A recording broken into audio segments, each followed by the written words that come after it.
Assalamualaikum warahmatullahi wabarakatuh. Hai, jumpa lagi di channel SKB Bidan Online. Bagi yang belum subscribe, segera subscribe ya. Oke, pada kesempatan kali ini kita akan bahas kembali tentang Bishop Pelvic Score. Bishop Score diperkenalkan oleh Dr. Edward pada tahun 1964.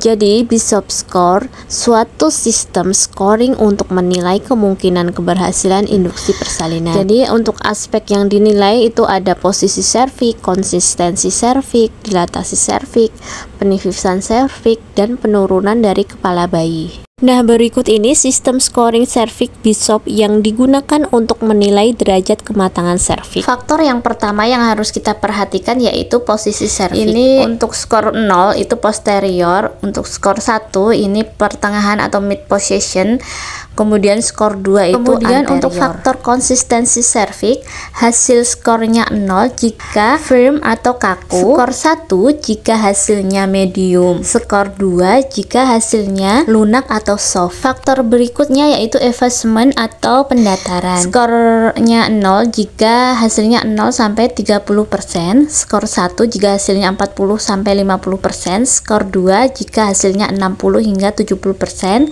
skor 3 jika hasilnya sama dengan lebih dari sama dengan 80%. Skor berikutnya adalah dilatasi atau pembukaan. Skor 0 jika hasilnya tertutup atau belum ada pembukaan, skor 1 jika ada pembukaan 1 hingga 2 cm, skor 2 jika ada pembukaan 3 sampai 4 cm, skor 3 jika ada pembukaan lebih dari sama dengan 5 cm. Faktor berikutnya adalah station. Skor 0 jika hasilnya minus 3, skor 1 jika hasilnya minus 2, skor 2 jika hasilnya minus 1.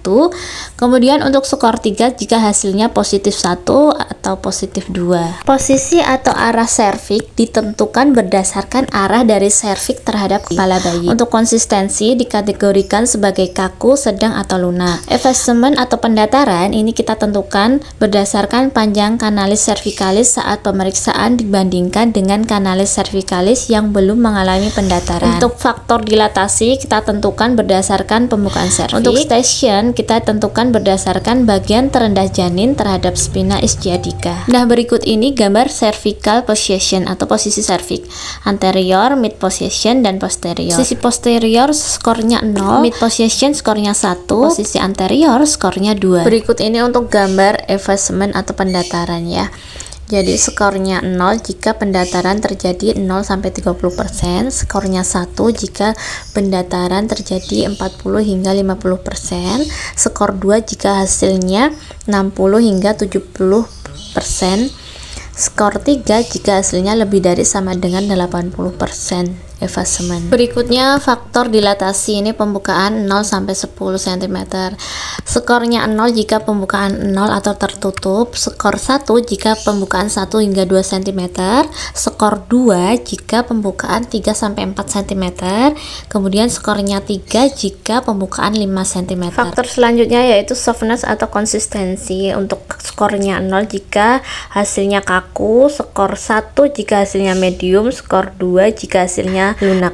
Faktor berikutnya adalah fetal stations. Untuk skor 0 jika hasilnya minus 3, skor 1 jika minus 2, skor 2 jika positif 1 atau 0, kemudian skor 3 jika positif 1 atau positif 2. Nah, setelah 5 faktor atau 5 aspek tersebut dinilai, kemudian dijumlahkan. Semakin besar skor, semakin besar kemungkinan keberhasilan dari induksi sebuah persalinan. Penelitian yang dilakukan oleh Dr. Edward Bishop menunjukkan bahwa induksi persalinan saat skor pelvik lebih dari sama dengan 9 memiliki keberhasilan sebesar 100%, dan persalinan terjadi dalam waktu kurang lebih 4 jam kemudian.